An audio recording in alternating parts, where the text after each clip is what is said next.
Hai semua, aku Nida, salam kenal ya. Kali ini aku mau berbagi pengalaman lagi nih, tapi pengalaman yang kali ini aku nggak alami langsung, lebih tepatnya dialami oleh ibuku. Ya, ibuku kena yang namanya hipokalemia.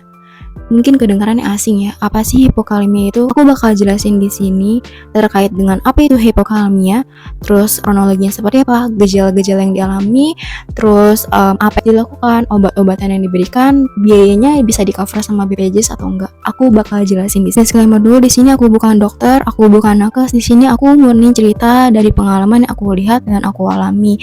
Jadi kalau misalkan ada pernyataan yang mungkin kurang tepat, tolong kasih tahu ya. Oke, mulai dari apa itu hipokalemia. Hipokalemia adalah kondisi tubuh seseorang itu kekurangan kalium dalam darahnya yang seharusnya untuk orang dewasa normalnya 3,5 sampai 5 ekivalen per liter, tapi kondisinya dalam tubuh ibuku saat itu hanya 1,7 mili ekivalen per liter, di mana itu sangat-sangat rendah dan mungkin bisa dikategorikan kekurangan kalium yang berat. Kalau kalsium mungkin udah biasa dengar ya, tapi kalium memang nggak semua orang nggak semua orang itu sering dengar gitu. Jadi kalium ini adalah satu zat mineral yang fungsinya sebagai elektrolit. Jadi dia membawa sinyal-sinyal listrik ke sel-sel lain, terutama ke otot jantung dan syaraf. Jadi fungsinya penting ya. Nah, ini aku mulai cerita dari kronologi serta gejala ya. Jadi sebelum kejadian ini Hamin satunya itu memang pernah sempat ke dokter dulu, tapi dokter tulang, dan itu biasa-biasa aja. Cuma gejala yang dialami adalah udah mulai nyeri-nyeri otot kayak semacam pegel-pegel gitu. Terus nafsu makannya pun menurun, biasa aja gitu, mungkin butuh istirahat aja gitu. Ternyata didiemin, di hari esok kemudiannya otot-ototnya makin kaku, makin lemas, terus semacam kayak hilang kendali, nggak bisa digerakin gitu. Awalnya aku sempat menduga kalau itu tuh stroke gitu. Nah, kondisinya saat itu yang aku lihat nggak baik-baik aja. Aku coba untuk inisiatif telepon ke IGD rumah sakit terdekat, terus aku ceritain kondisinya kayak gimana gitu kan. Terus kata petugasnya langsung bawa aja ke IGD gitu, karena kondisinya tuh aku coba ngangkat tangannya pun langsung jatuh gitu, kayak bener-bener lemas dan nggak bisa dikendaliin, kaki pun nggak bisa ditekuk gitu. Apa ya, kayak mirip-mirip orang kayak lumpuh, tapi ibuku masih sadar penuh. Sesampainya di rumah sakit, aku urus administrasi juga sambil ditanya-tanya sama petugas, perawat yang ada di sana, juga dokter jaga yang ada di sana.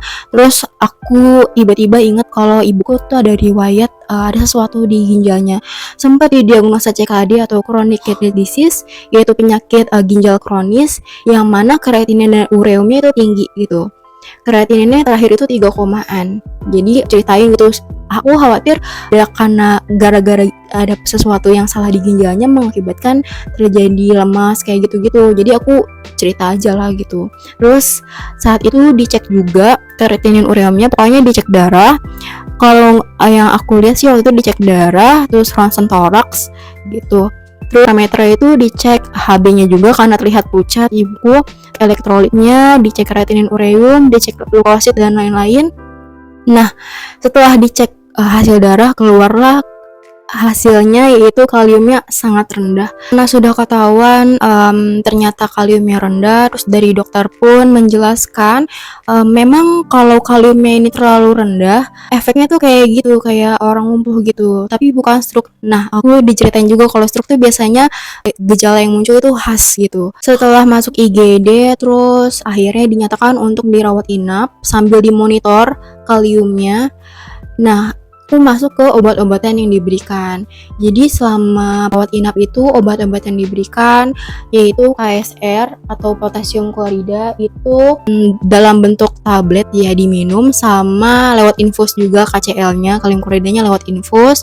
Jadi ada yang lewat infus KCL-nya, ada yang lewat minum langsung obat tablet KSR 600 ml gitu.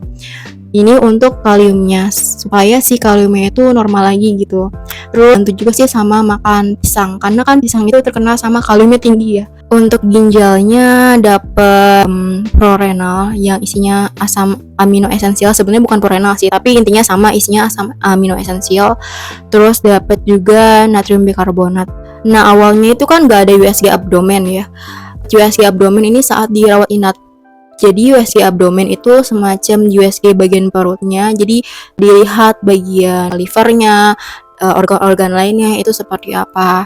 Dan ternyata ditemukanlah kata dokter didiagnosa RTA, renal tubular acidosis. Kedengaran yang aneh dan nggak biasa untuk didengar kok. Mungkin kalau CKD udah biasa didengar ya, atau gagal ginjal itu udah biasa didengar. Jadi RTA ini adalah sebuah gangguan ginjal di mana tubuh tuh nggak bisa ngebuang si asam dalam darah melalui urin gitu. Intinya ada sesuatu di ginjalnya. Jadi ibuku juga dapat bignat, natrium bikarbonat, dapat asam amino esensial juga. Mungkin berkesinambungan kali ya antara sesuatu yang salah di ginjal sehingga kaliumnya pun rendah gitu. Saat rawat inap, dimonitor kaliumnya ditambahkan lewat infus, juga minum tablet KSR. Itu udah mulai berangsur membaik, udah bisa digerakin lagi tangannya, udah bisa digerakin juga kakinya gitu. Terus udah gitu kan dimonitor beberapa hari rawat inap dan kaliumnya udah bagus, akhirnya boleh dinyatakan pulang, dilanjut dengan rawat jalan di polip penyakit dalam, ginjal hipertensi, itu kontrol biasa ya. Untuk biaya yang ditagihkan karena pakai BPJS, jadi tercover semua dan gak ada biaya tambahan lain sih. Segitu dulu videonya. Kalau ada yang mau ditanyain atau mau sharing lebih lanjut, boleh ya. Sampai jumpa lagi di video berikutnya. Dadah.